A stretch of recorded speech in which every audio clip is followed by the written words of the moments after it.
Assalamualaikum warahmatullahi wabarakatuh. Alhamdulillah alamin, hamdal hamidin, hamdal mustaghfirin, hamdan yuwafi ni'amahu wa yukafi'u mazidah. Amma ba'du.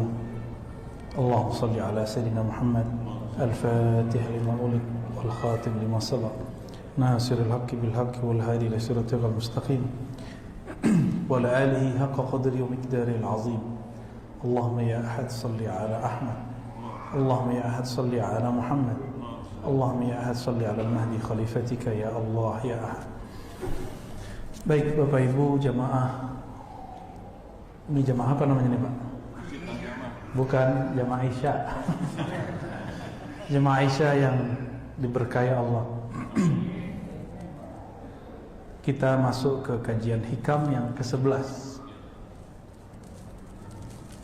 Sebelumnya, kalaupun tadi sudah baca Al-Fatihah, sekarang Al-Fatihahnya kita khususkan untuk pengarang kitab ini, tentunya juga kepada baginda Nabi Muhammad SAW. Al-Fatihah. Bismillahirrahmanirrahim.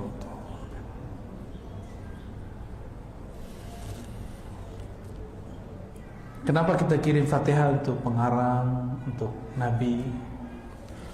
Pengarang itu kan manusia, dia sudah pindah alam. Dia senang kalau dikasih hadiah. Hadiah itu Al-Fatihah. Bapak ketemu teman, setiap ketemu dikasih hadiah, senang nggak? Senang. Kira-kira begitulah hadiah, ya. Tahadu tahabu. Hendaklah engkau saling memberi hadiah, maka engkau akan saling mencintai. Dan hadiah dari saya kajian ini, ya. Ini mahal, tidak dapat dibeli. Bapak bayar berapa aja gak kebayar, Pak. Ya. Maka jangan pernah berpikir bisa membayar ustadz dengan honor, ya. Kalau hitung-hitung honor, saya nggak mau datang ke sini. Karena ada beberapa orang yang menilai ustadz itu dengan honor. Akhirnya dia merendahkan ustadz kalau nggak sesuai dengan ala dia. Ada satu majelis, saya telat. Karena dia ngerasa sudah bayar saya. Dia kemudian ngata-ngatain saya.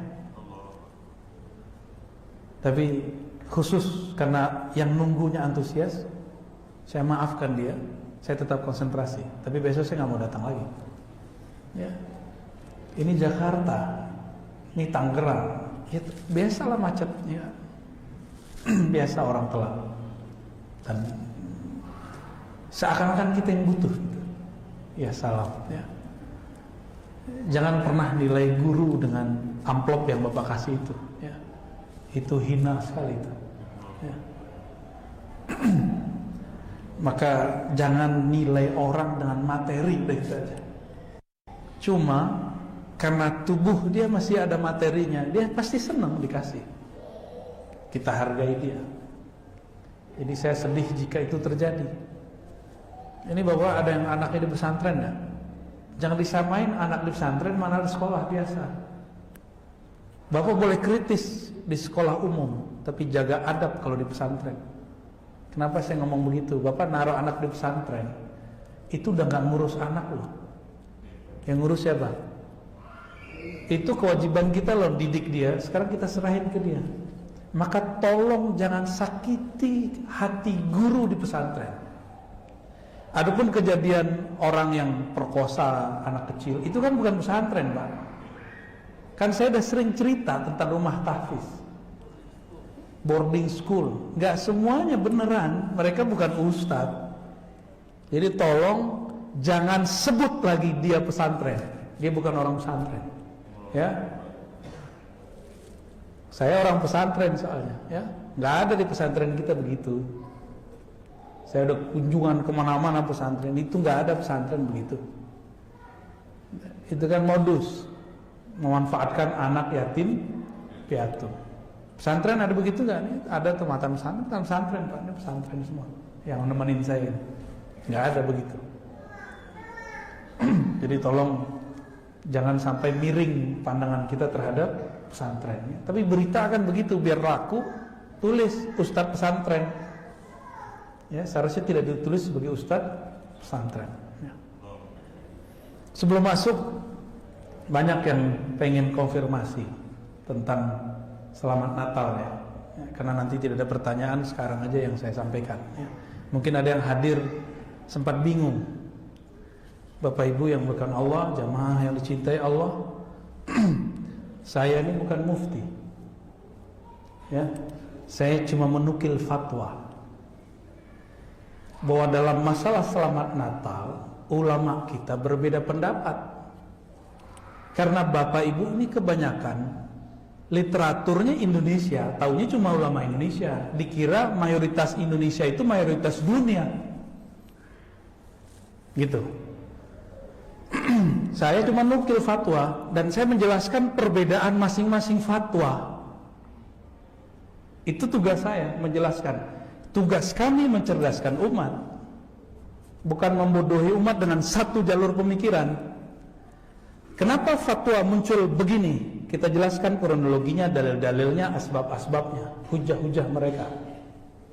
Kenapa ada dalil yang begini, yang berbeda dengan yang pertama? Kita sebutkan, oh ini alasannya. Persoalan yang sama, karena dipandang dengan cara yang berbeda, hasil fatwanya berbeda. Ini contoh kasus. Membakar tulisan yang ada la ilaha illallahnya, itu gimana Pak? Haram gak? Haram apa boleh? Langsung bilang boleh. Yang lain bilang haram Pak. Haram kan? Penghinaan gak? Penghinaan gak? Nah, itu kan beda pendapat kan? Maka orang yang bakar ini harus ditanya, kamu bakar kalimah la ilaha illallah untuk menghinanya, atau kamu membakarnya untuk menghormatinya? Guru saya baru wafat, setiap bulan apa gitu ya, selesai khataman Quran, itu beliau membakar Quran. Itu guru Quran Pak, punya sanad ke Rasulullah. Saya tanya, Abu ya, kenapa bakar? Itu kan tulisan ada nama Allah, supaya kamu gak injak-injak, supaya orang gak jadi ini tuh untuk bungkusan isi uduk, ya, biar gak dibuang di tong sampah. Mana mending dibakar. Allah gak tersakiti Pak, kita ngerusak itu. Kita injak-injak nama Allah, Allah gak sakit hati. Yang sakit hati kekasih Allah, gitu.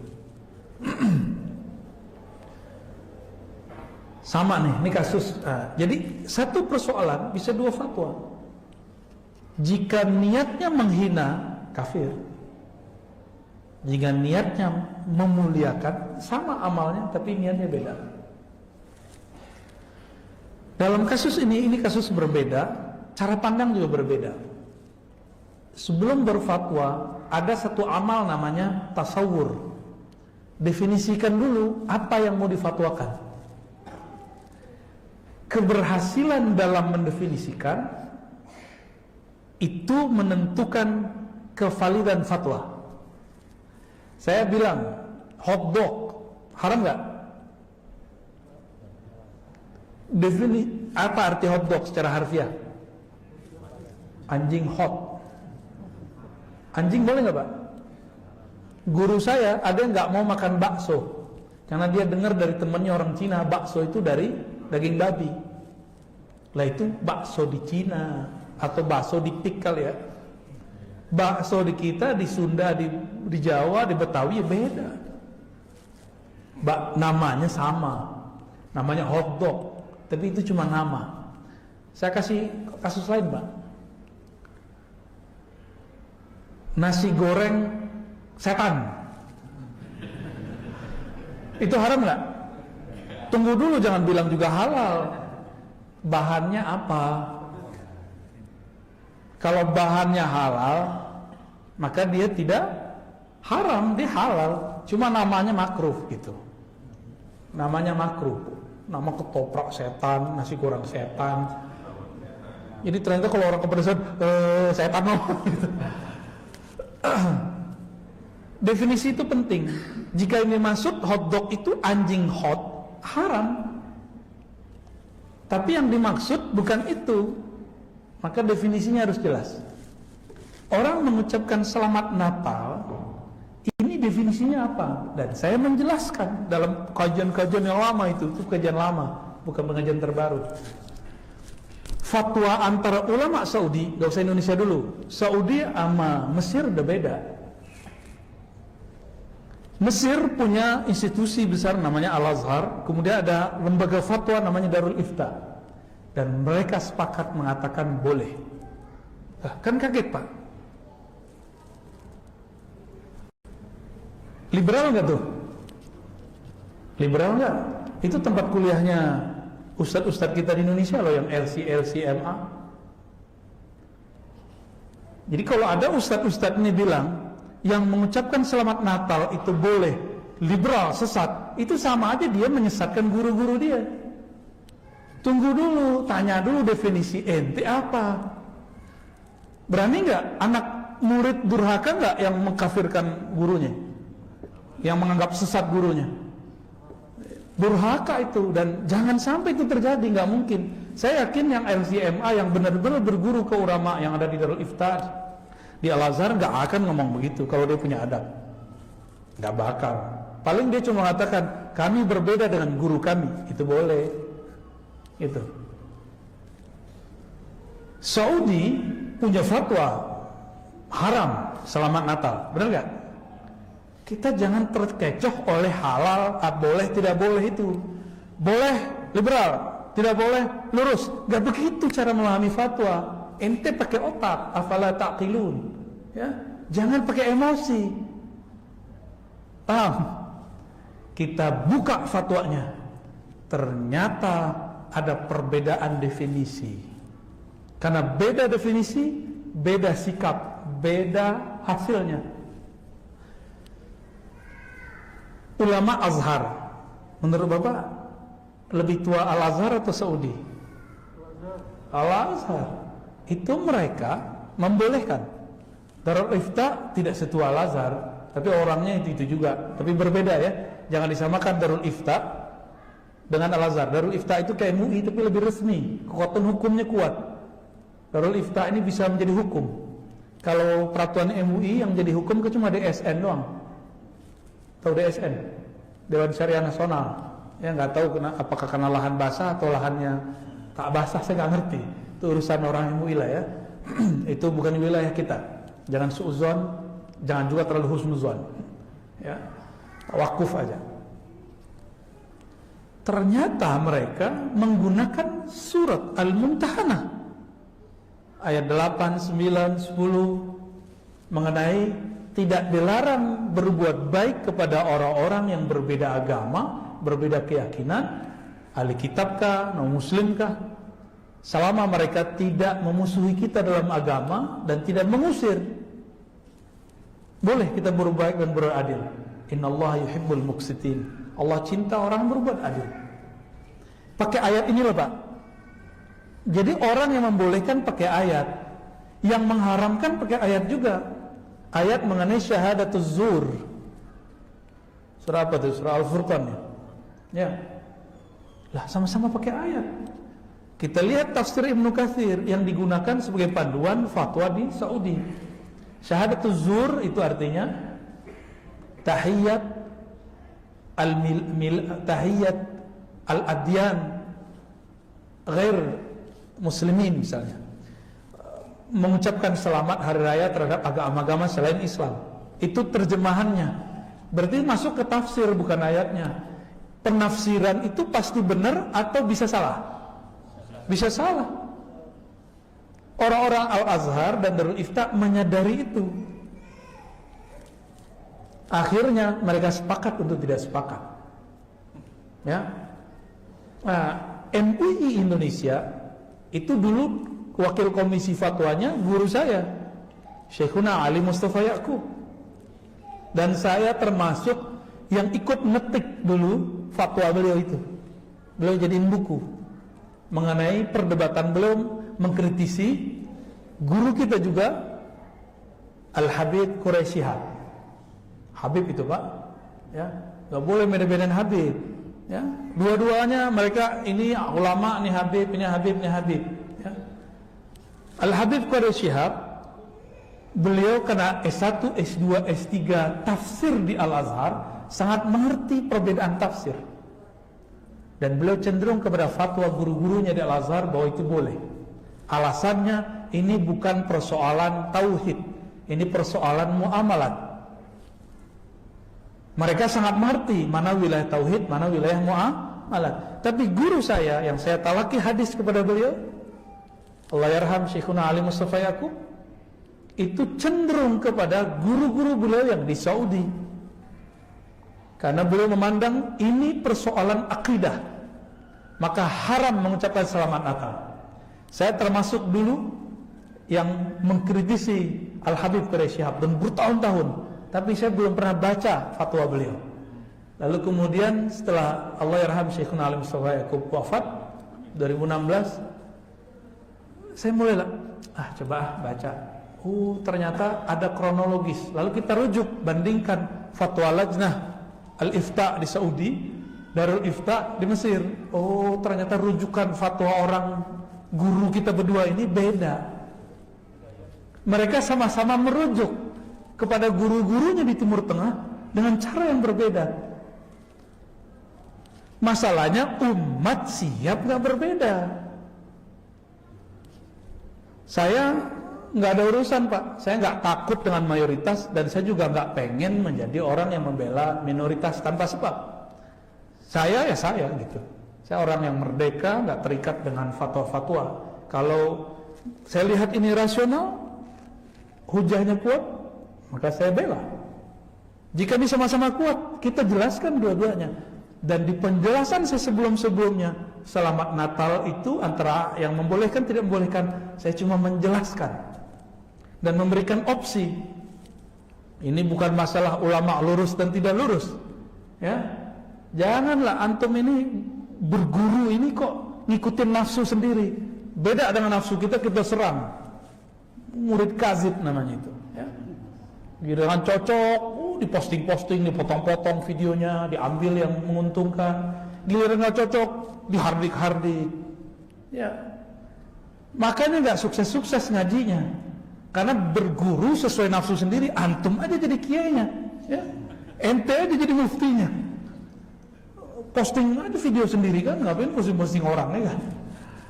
Tapi ya begitulah, ini zaman seperti itu. Zaman seperti itu. Saya tidak ingin umat itu cuma satu model pemikiran. Mereka harus paham perbedaan itu sebenarnya apa. Yang berbeda bukan kelas ulama lokal, Pak. Lebih banyak pengaruh ulama Al-Azhar atau Saudi? Saya mau tanya. Al-Azhar. Yang mayoritas yang mana yang mayoritas?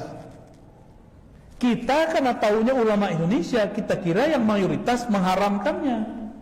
Kita nggak tahu kalau mayoritas di luar sana, gitu.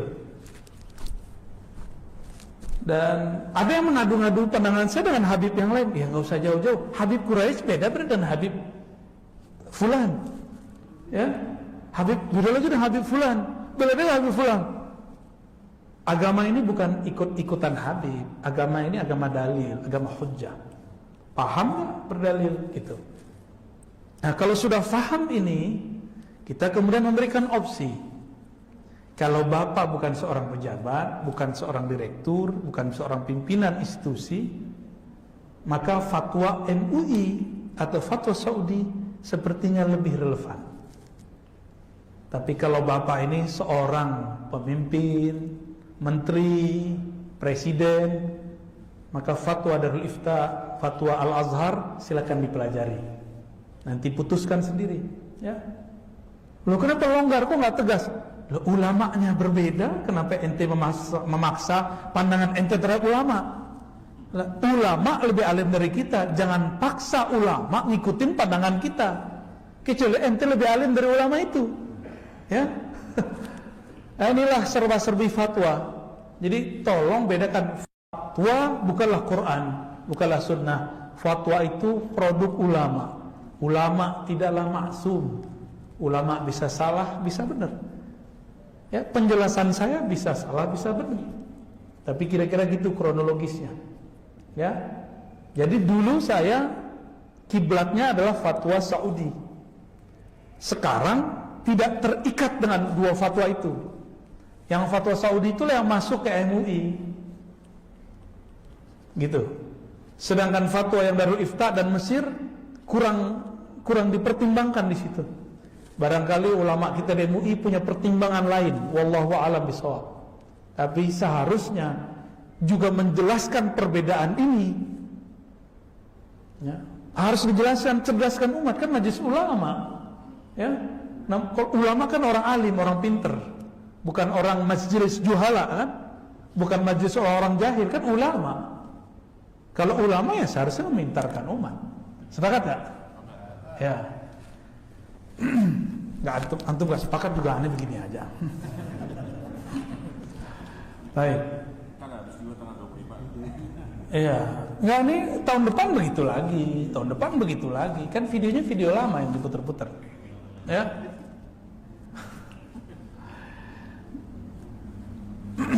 Jadi kesimpulannya apa? Jika fatwa ini kronologisnya adalah bab tauhid, maka selamat Natal haram. Jika kronologisnya, background pemikirannya adalah bab muamalat, tidak bersinggungan dengan bab tauhid, selamat Natal itu tidak haram, karena inilah pandangan ulama Darul Ifta dan Al-Azhar. Saya boleh menantang, ya. Jadi kan ada yang mempersoalkan ini. Lah guru ente di Al-Azhar, guru ente di Darul Ifta bilang boleh. Terus ente merasa yang mengatakan boleh itu liberal, yang mengatakan boleh itu sesat. Soal adab ente sama guru. Ya. Jelaskan dulu, jika selamat Natalnya berdasarkan tauhid, maka orang ini bermasalah akidahnya. Berarti sama dengan mengatakan selamat Isa anak Tuhan. Bahaya kan? Itu bahayanya. Mulai paham ya? Semoga tidak tambah bingung, tapi tambah cerdas. Orang cerdas itu yang paling mengerti perbedaan. Orang jahil itu yang maunya benar sendiri. Slogannya pokoknya,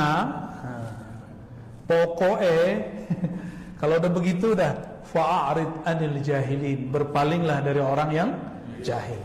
Saya husnuzon yang hadir mengerti apa yang saya sampaikan, ya. Aminnya kenceng amat.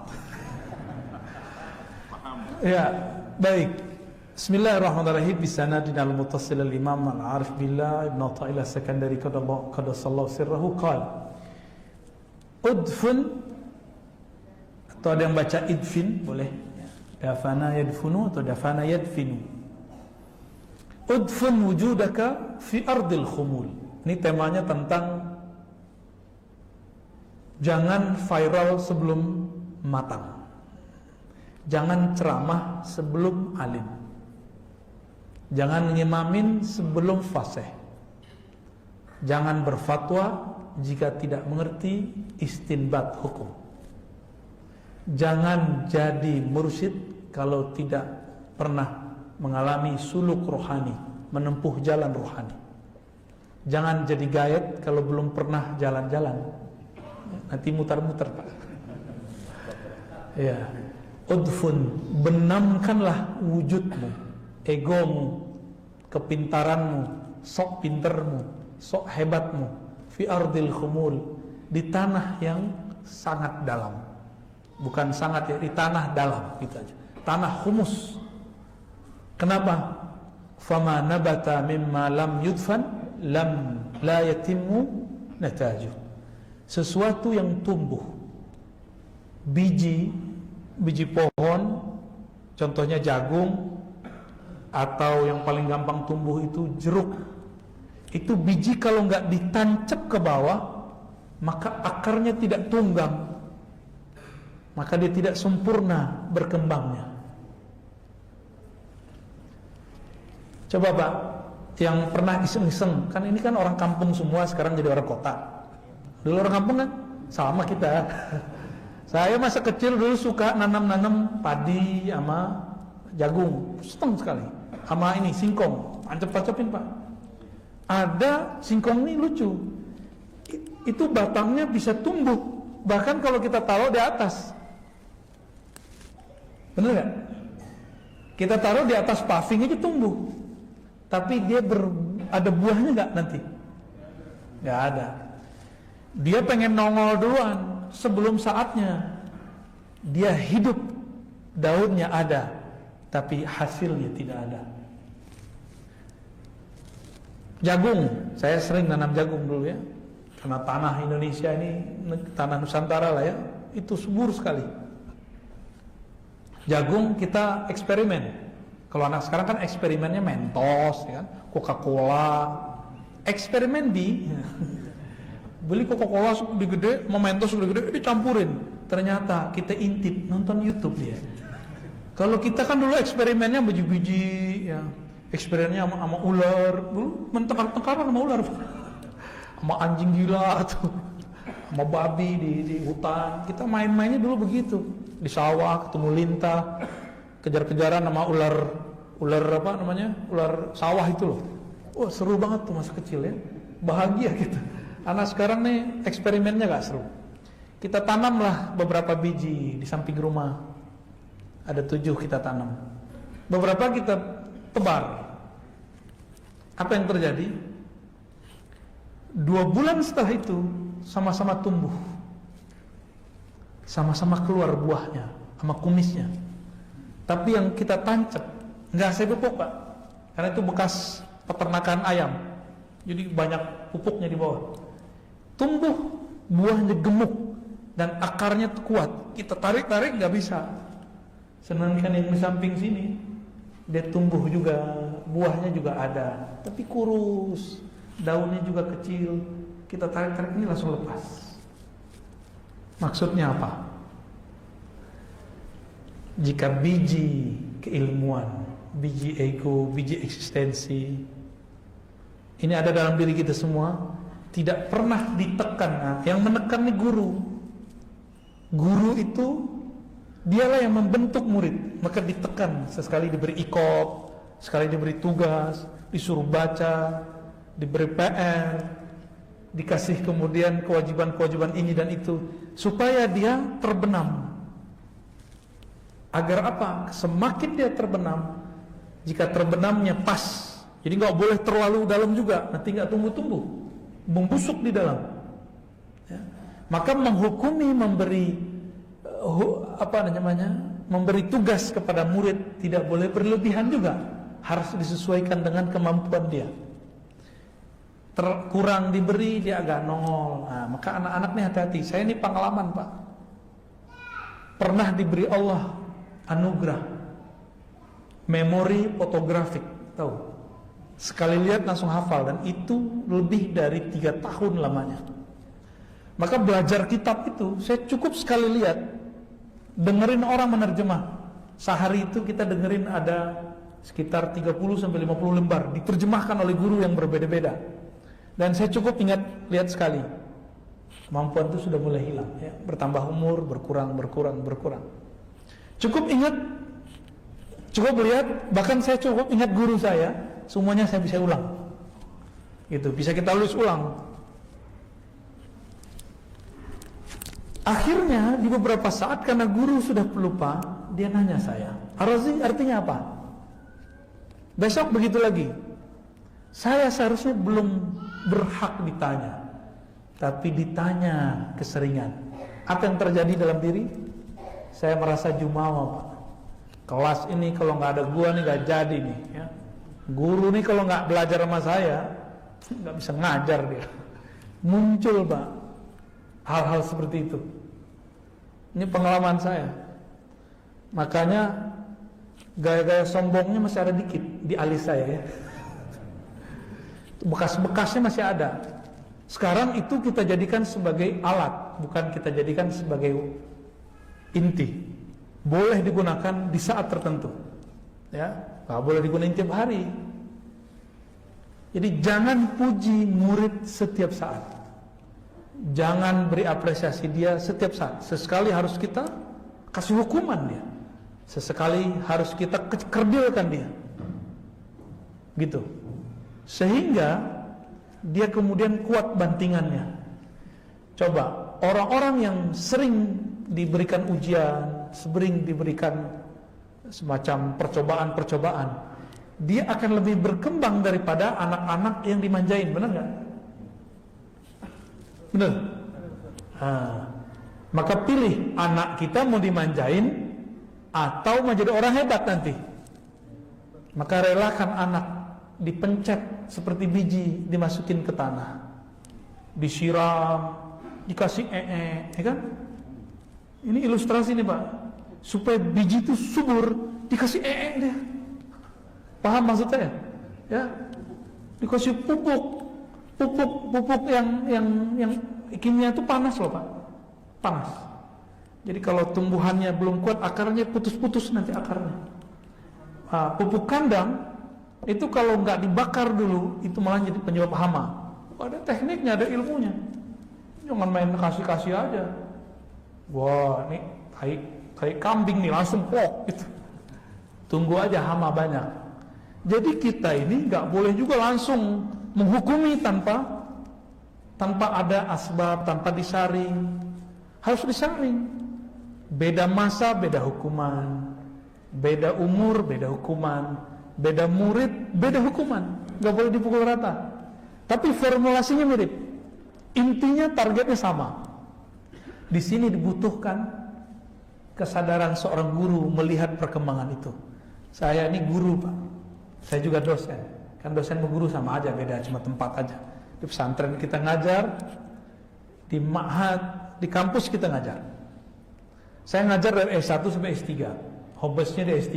Itu beda.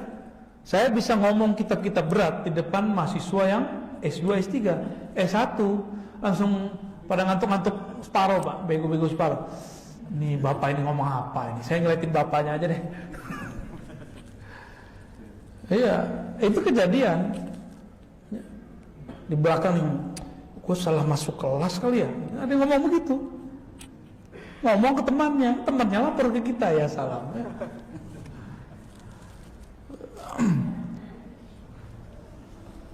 Jadi dibutuhkan kearifan seorang guru dalam mendidik, ya. Ini ada fenomena. Orang buat pesantren, rumah tahfiz, dia nggak hafiz. Jadi nggak tanaktar. Bikin pesantren tapi bukan lulusan pesantren, kecuali pesantren kilat. Lulusan pesantren kilat. Jadi bapak punya duit, berbagi Pak. Serahkan harta kita yang mau kita sedekahkan itu kepada ahlinya. Jangan buat-buat sendiri. Ini mentang-mentang punya duit, gak percaya sama ustaz, terus apa yang terjadi? Bangun-bangun pesantren sendiri, terus kasih logo. Agak kayak kubah-kubah dikit, kayak pesantren. Rumah tahfiz, apa? Nikmah Japos. Kita gak percaya sama ustaz. Ntar dia sabotase. Kita aja yang maju.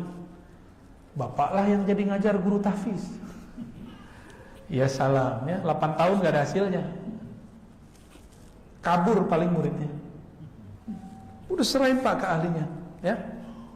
Serahin kepada orang yang mengerti. Berbagi-bagi amal lah, ya. Kami ini kalau egois nggak mau membawa kitab hikam keluar pesantren. Ini kan makanan orang pesantren Mas Surau Pak.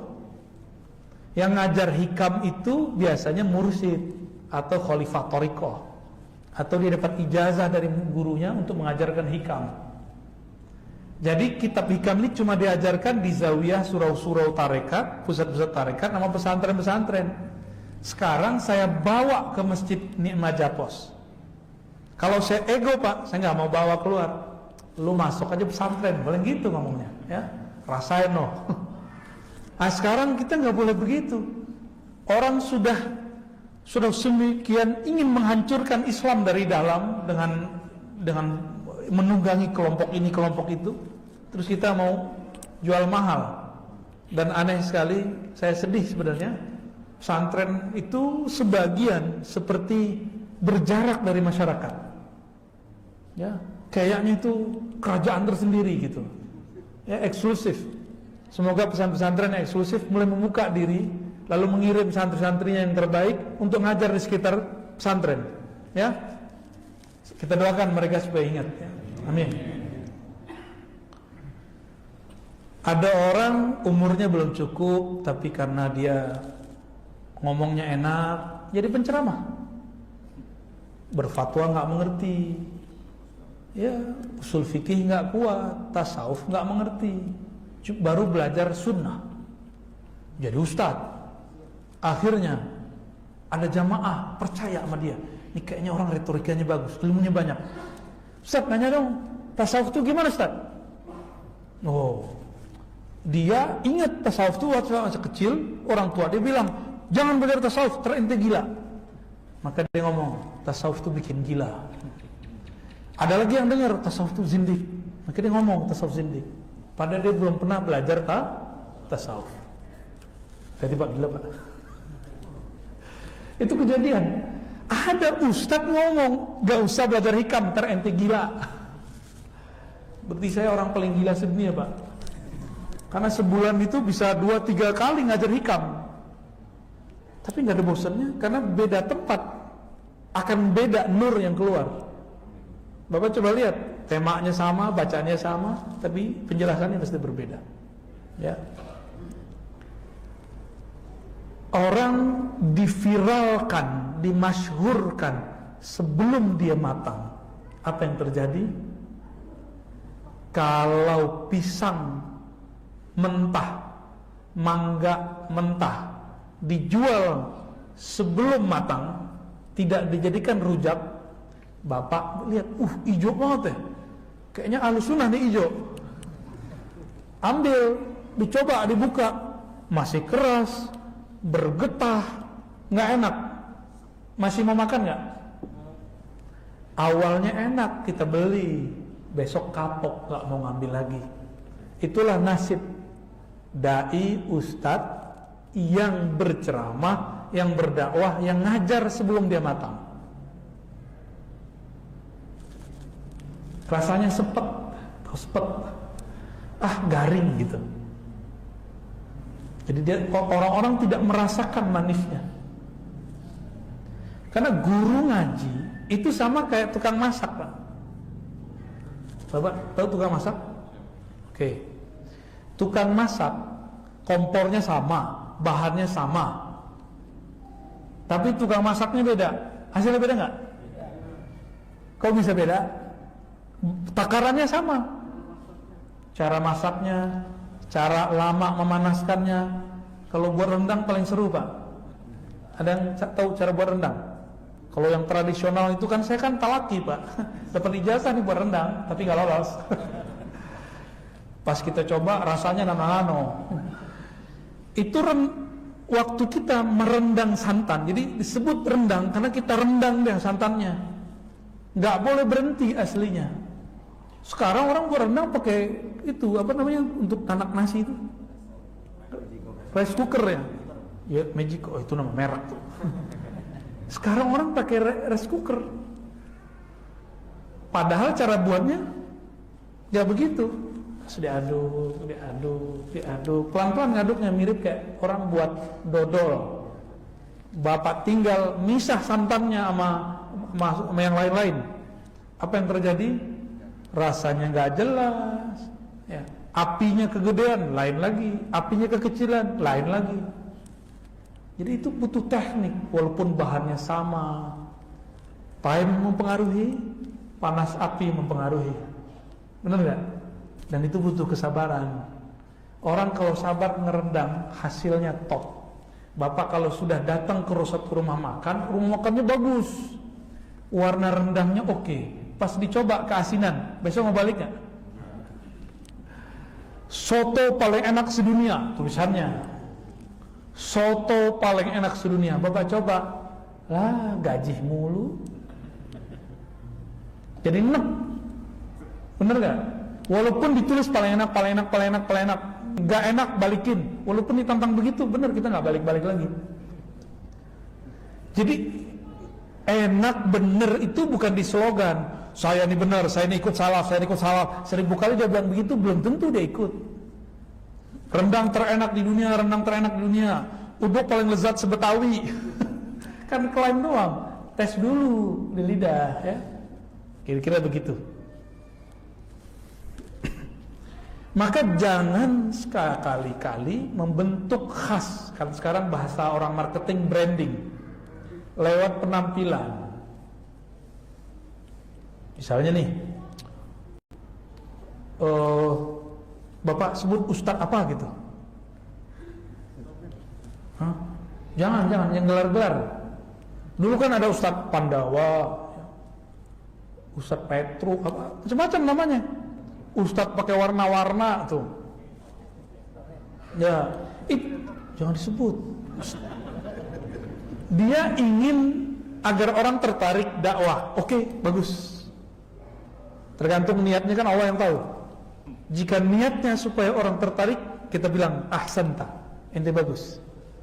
Tapi coba Bapak undang sekali, sorbannya luar biasa, gamisnya Masya Allah, nggak kayak saya pakai celana ya. Ini bid'ah kan pakai celana? Jumrutnya Masya Allah, cara berbicaranya, innal hamdalillah nahmaduhu. Dikira ustadz itu nada-nada khas. Enggak. Saya ingat siapa namanya yang ahli dalang ini, Sutejo itu. Dulu saya dulu masih waktu nonton dia di ELC. Itu. Dia cerita mengenai orang jualan sarapan pagi di Malang. Orangnya galak, tapi yang antri sampai berapa orang ke belakang. Padahal itu yang jualan galak. Tapi orang nggak merhatiin mulut dia, orang merhatiin lidah, manjain lidah. Dia walaupun galak mungkin muncrat-muncrat tuh air ludahnya tuh ya. Tapi enaknya bukan main. Orang antri Pak, orang antri. Maka coba lihat nanti, gelar tidak penting Pak. Coba lihat, banyak sekali ulama karismatik yang masih hidup atau wafat dan dia bukan tamatan mana-mana, bahkan tidak bergelar. Dia cuma kiai biasa, tamat lokal, tapi jadi ilmunya bahkan lebih keren daripada Timur Tengah. Bapak sudah lihat ada Gus Fulan, tidak tamatan Timur Tengah, tapi Profesor Doktor LCMA, merujuk dia. Bahkan Pak Quraisy Shihab kagum kepada dia. Ya kan? Ini unik gak? Ada dulu ustadz ahli zikir, gak tamatan mana-mana, bahkan di pesantren aja dikeluarin, tapi jadi ahli zikir. Allah kalau mau mengangkat seseorang tidak perlu tamatan mana-mana. Maka kepada adik-adik yang santri yang lagi jadi mahasiswa, dimanapun antum belajar, tidak usah mendewakan, menuhankan gelar, atau menuhankan, mohon maaf ya, obsesi kepada saya tamatan ini, saya tamatan itu. Gak penting itu. Yang penting itu nanti hasil yang kamu dapatkan, ya. Karena lidah ini butuh manja rasa, dimanjakan dengan rasa. Akal ini membutuhkan dimanjakan dengan dalil-dalil. Qalbu membutuhkan dimanjakan dengan zauq, azkar, asrar, rahasia-rahasia. Ruh kita dimanjakan dengan ma'rifat. Dan Tuhan di sini, Tuhan di sana sama. Allah di Jakarta, Allah di Hadramaut, Allah di Kairo, Allah di Suriah, Allah di Maroko, Allah di Eropa, Allah di Amerika, Allah di Papua, Allah di Australia. Sama nggak? Sama. Quran di sini di sana sama nggak? Sama semua kok. Nahu Soros yang di sini di sana sama nggak? Sama semua. Tuh lihat. Bahmun karismatik di mana? Ya, Rembang. Dia sudah alim sebelum berangkat ke Mekah. Masih ingat Gus Dur keluar dari Al-Azhar pindah ke Irak. Apa kata beliau? Kan temannya Gus Mus tuh. Kita begitu mah guru khatam katanya. Pindah ke Irak. Di Irak ada yang serius sedikit, tapi beliau pun bosan juga. Akhirnya beliau Saya dengar dari sahabatnya banyakkan nonton. Karena kitab-kitab yang diajarkan talaki-talaki kan semuanya dia sudah baca dan khatam. Gus Dur. Tapi antum jangan begitu, itu Gus Dur ya. Cucunya wali, Hadratus Syekh Hasyim Asy'ari. Maka Bapak Ibu Saudara sahabat diberkahi Allah, jangan tersilaukan oleh label dan branding. Ya, yang penting adalah intinya. Tadi saya ulang, lidah dimanjakan dengan rasa. Maka kita antri di rumah makan meskipun jelek, yang penting rasanya enak. Telinga dimanjakan dengan kemerduan suara. Maka kita senang menunggu-nunggu ada Ustadz Fulan mengimami kita. Benar gak? Karena telinga ini ingin dimanjakan dengan suara yang indah. Maka kita senang dengan suara opik, suara Raihan, ya, dulu ada senada, ya. Kita senang dengan, kalau umuran Bapak Roma Irama apa ya? Ya, your song, your age. Umurmu tergantung musikmu. Artisnya siapa ya, itu umurnya dia. Bimbo, ya sama aja Pak. Ente apa Cung? Senangnya apa Cung? Reog. Maka saya berpesan lagi, tolong kalau masukin anak ke pesantren, percayakan. Kalau perlu ada kontrak kalam kita dengan guru. Kiai, Pak Kiai, saya serahkan anak saya, tolong dididik sesuai sunnah Rasulullah SAW, sehingga menjadi sealim Pak Kiai atau bahkan lebih baik. Ya. Waduh, dulu kami begitu Pak kalau belajar. Ya. Kalau enggak kita berkalam ke guru, orang tua kita enggak ada, kita yang berkalam. Kalau kita sudah dewasa, kita datang, Pak Kiai, Pak Ustadz, Syekh, Buya, tolong terima saya jadi murid, tegur saya kalau salah. Gitu. Ada penyerahan kontrak belajar begitu. Dulu, orang sekarang kan pintar-pintar ya. Guru aja dijuriin sama dia ya. Guru bisa dinilai sama dia, berarti dia lebih pintar dari guru kan? Kan yang boleh jadi juri siapa? Yang lebih expert daripada yang diuji. Imam Qushairi keras sekali terhadap murid yang suka menilai-nilai gurunya. Apa kata beliau? Itu murid kurang ajar. Masa berani menghakimi gurunya, membanding-bandingkan gurunya. Tak usah. Tolong jangan banding-bandingkan guru ya. Oke. Nah, kesimpulan dari hikmah yang ini adalah, jika ingin menjadi hebat, menjadi terkenal, tampil, jangan terburu-buru. Ya, belajar dulu. Maka kepada para mu'alaf, antum kalau mu'alaf, dulu misalnya mantan pendeta, aktivis apa gereja, jangan jadi ustadz dulu, cukup jadi kristolog. Jangan jadi ustadz. Ente jadi pendeta aja ada sekolahnya, masa jadi ustadz langsung begitu? Emang enak sih orang Islam jadi ustadz di Muslim, orang Islam di Indonesia? Udah gampang sekali. Bapak ganti casing aja Pak, pakai gamis, pakai serban atau kopiah, jenggot panjangan dikit. Nah, assalamualaikumnya fasa-fasa dikit. Assalamualaikum warahmatullahi wabarakatuh. Masa itu sudah selesai Pak dengan wafatnya Allahyarham Kiai Haji Zainuddin. Masa retorika suara udah lewat. Sekarang orang sudah tambah maju lagi. Di masa Kiai Haji Zainuddin MZ, orang soleh itu ditandain dengan suka ngaji, dengerin ceramah beliau. Maka banyaklah kiai-kiai ustadz menirukan suara beliau, benar gak? Lo yang cocok begitu kan Zainuddin doang Pak. Di luar Zainuddin ya Zainuddinan. Ya, nggak cocok, cuma dia yang cocok begitu.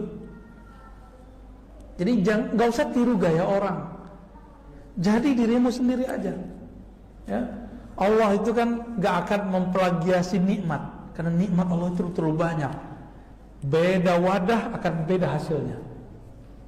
Ya, nggak usah jauh-jauh Pak. Saya lagi keliling, saya seneng durian. Dulu waktu masih remaja. Itu durian bisa separuh goni itu habis sama saya sendiri. Dulu, kalau sekarang 2 aja udah gempor ya. kita muter duren Jawa, duren Bogor, duren Pontianak, duren Kalimantan, beda rasanya, beda tanah, bijinya sama. Ini kita bawa nih biji dari Kalimantan, tanam di Bogor, beda hasilnya. Jadi tanah tempat tumbuh itu juga mempengaruhi. Ya, tumbuhnya sama, di sini tumbuh, di sana tumbuh, tapi akan berbeda.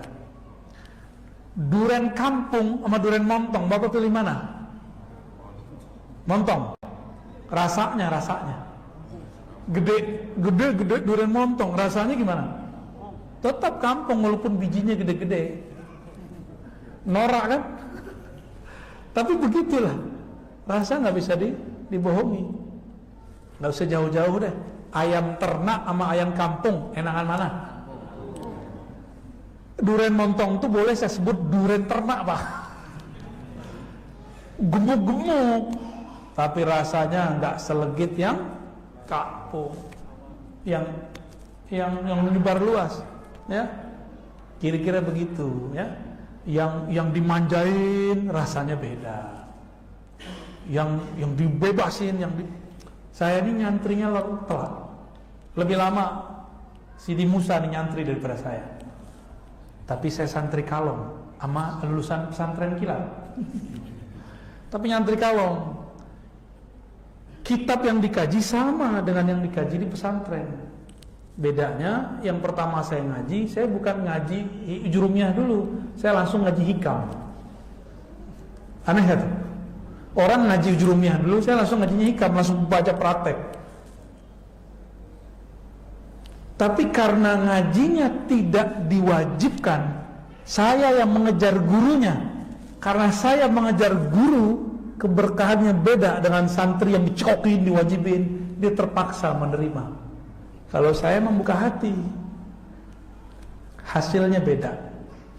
Jadi yang dimanjain, yang dicekokin, itu beda. Tapi ada yang luar biasa.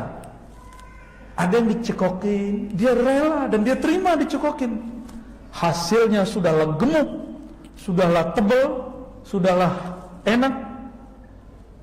Dia juga tumbuh di tempat yang tertib, lebih enak daripada yang tumbuh di luar. Lebih tebal daripada yang tumbuh di luar.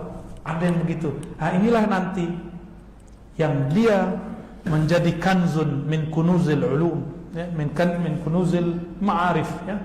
Dia akan menjadi perbendaharaan ma'rifat. Dia bisa menjelaskan apa saja insyaallah, ya. Dan yang paling penting tadi, jika masakan itu berbeda rasanya karena berbeda ahli masaknya, maka Bapak jangan salah-salah naruh anak, ya. Pastikan anak kita dibimbing oleh guru yang tanggung jawab, yang diahli. Gurunya wali, muridnya wali. Gurunya pendakwah, muridnya pendakwah. Gurunya ahli fikih, muridnya ahli fikih. Gurunya suka sholawatan, muridnya suka sholawatan. Gurunya suka bentak-bentak, murid suka bentak-bentak. Gurunya penyayang, muridnya penyayang. Gurunya politisi, muridnya politisi. Gurunya sufi, muridnya sufi. Gurunya falak, muridnya falak. Udah gitu aja. Gurunya ahli Quran, muridnya ahli Quran. Tinggal dipilih menu-menunya mana yang akan kita pilih, ya. Oke. Udah punya 9, Pak. Satu lagi, ya. Ma nafa'al qalba syai'un mislu uzlatin yadkhulu biha maidana fikrah.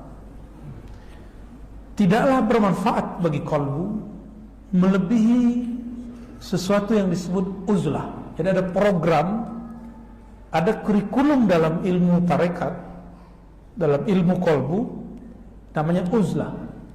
Uzlah itu menghindari keramaian, masuk ke dalam keheningan dan kesunyian. Maka ini akan membuat kalbunya cepat mencapai hasilnya. Jadi Bapak ini kalau punya amalan, dikasih guru, lalu kita uzlahkan, kita tinggalkan aktivitas sebentar lalu kita amalkan, akan lebih cepat daripada orang yang nyambi-nyambi. Mau usul kepada Allah kok nyambi, ya, ya akhirnya usulnya juga nyambi-nyambi, dikit-dikit. Orang yang kuliahnya 2, hasilnya gimana? Kita lihat yang mana yang dia paling fokus, pasti itu jadi, itu yang paling bagus. Tapi ada yang bingung, saya mau konsen ini apa ini? Akhirnya dua-duanya dia nggak pakar. Ada orang yang bekerja nyambinya kuliah, hasilnya gimana? Kerjaannya nggak mateng, kuliahnya nggak oke. Gitu. Maka saya waktu S1 dulu, saya minta tolong kepada ayah saya. Ayah saya kan nyuruh saya jadi merbot, Pak. Kamu jadi merbot atau guru ngaji lah, atau ngajar di sekolah mana lah, biar nggak usah nyusahin orang tua. Saya cuma bilang, Pak, izinkan saya dapat beasiswa 4 tahun aja, habis itu saya nggak nyusahin lagi. Loh kenapa? Saya melihat ada orang yang nyambi-nyambi, dia nggak jadi apa-apa, di sini nanggung, di sini nanggung. Jadi kaya enggak, jadi alim enggak. Terus gimana? 4 tahun aja. Ternyata beliau mengiyakan. Tahu nggak Bapak? Bapak saya cuma PNS dengan pangkat yang terlalu biasa. Beliau nggak kasih tahu. Ternyata kalau PNS kalau udah mendadak gimana? SK keluar, terus datang ke, nah Bapak sudah tahu. Dan saya nggak pernah dikasih tahu kecuali setelah saya tamat. Melihat kitab-kitab banyak, beliau nangis. Saya tanya, kok nangis Pak? Tuh kamu kuliah semuanya duit pinjaman. Ya, wah di situ saya nggak berani lagi untuk S2 minta tolong. Nggak berani Pak. Cuma hasilnya apa? 4 tahun, lebih kurang saya 3,5 tahun. Sehari-hari itu cuma buku. Maka sekarang kalau mau ngajar nggak perlu persiapan Pak, alhamdulillah. Tinggal ngingat-ngingat sebentar langsung keluar. Ya, cukup ingat, oh dulu saya baca ini. Di kampus dikasih materi apa aja. Selain ada beberapa materi, 3 mata kuliah saya nggak mau ngajar. Ya, di bidang itu. Maka saya siap. Karena itu bacaan-bacaan kita yang lama. Jadi kita dulu nabungnya apa? Ditantang orang yang bagian itu ya nggak takut. Bapak nabung duit, terus ditantang orang masalah ekonomi, tersinggung kita Pak, benar nggak? Udah lu beli, gue jual, gimana? Lu jual nggak beli, kebalik ya. Kira-kira begitu. Jika anak kuliahan kalau mau nulis skripsi butuh konsentrasi, dia harus dijauhkan dari handphone, dia harus dijauhkan daripada game. Supaya ngapain? Fokus. Kok giliran tesis skripsi kolbu nggak begitu? Kita ini kurang adil. Nulis skripsi butuh konsentrasi, butuh kesunyian. Bahasa Arabnya uzlah. Untuk apa uzlah? Untuk konsentrasi. Uzlah bersunyi, menyepi untuk konsentrasi. Jika untuk hal gelar-gelar akliyah, gelar-gelar duniawi, gelar-gelar kampus, kita kemudian menghabiskan uang untuk bisa nyepi, kadang-kadang nyewa villa di mana, nyewa hotel. Kawan-kawan kita begitu Pak, nggak bisa dikonsentrasi, dia harus masuk hotel dulu, dia masuk ke villa dulu. Bahkan beberapa teman-teman kita harus ke Bali dulu dia. Ya gaya bener tuh ya. Ada yang harus ke Eropa dulu ya, pusing gua jalan dulu lah gitu. Pulang-pulang tambah pusing. Ada yang begitu, dia mau bayar mahal untuk mendapatkan kesunyian supaya konsentrasi. Kenapa kita nggak mau bayar mahal untuk mendapatkan kesunyian kolbu? Kita nggak adil kepada Allah. Ya, kita untuk dapat gelar sarjana ini, sarjana itu, mau bayar, benar bayar nggak? Udah bayar. Kan kita bodoh banget Pak ya. Udah bayar, dikata-katain lagi. Kita nulis, dikata-katain. Bener gak? Disuruh-suruh baik, benerin. Udah bayar sendiri, nulis sendiri, dikata-katain lagi. Disuruh benerin sendiri. Mau gitu ya? Hebat emang manusia ya. Kok mau? Karena kita ada tujuan. Aku ingin dapat gelar. Jujur aja Pak. Aku ingin dapat gelar, bener kan? Biar namanya nambah, biar tambah berat. Di depannya ada ALM.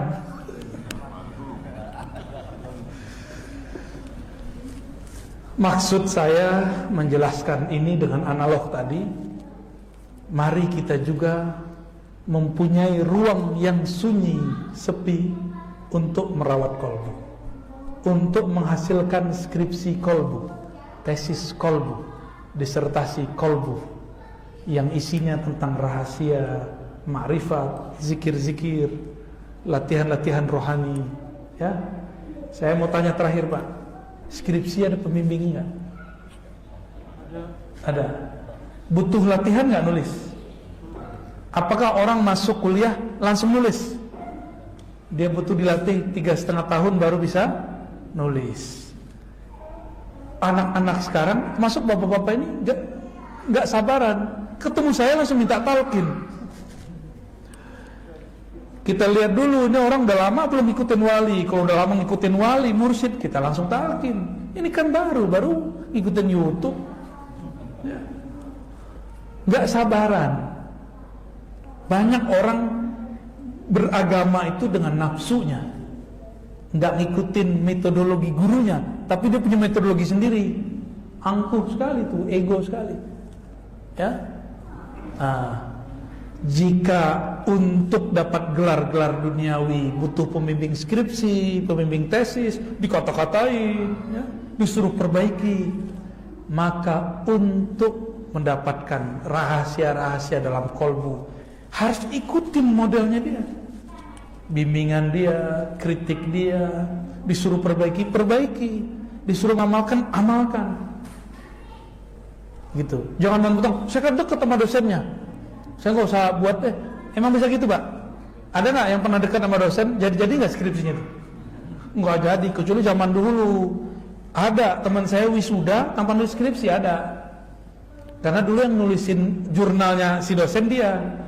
Jadi udah kamu tamat aja deh, saya jamin ini isi nilai semua. Dulu kan belum input online, masih bisa input secara manual. Sederhana aja gitu. Pembimbing akal kok ada, kok bisa terima? Kenapa nggak mau ada pemimpin kolbu, pemimpin rohani? Temui mereka, berguru kepada mereka, terima dikata-katain mereka, terima kalau disuruh mereka sesuatu, beramal. Ya, semoga kita semua segera masuk ke dalam maidan fikrah, ranah tafakkur, ranah tazakkur. Amin ya rabbal alamin. Allah hazinni wa likulli niyatin salihah. Al-Fatihah.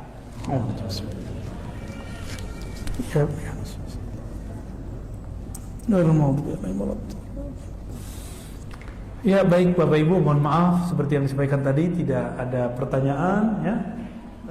Nggak usah salaman juga karena saya langsung jalan, ya. Assalamualaikum warahmatullahi wabarakatuh.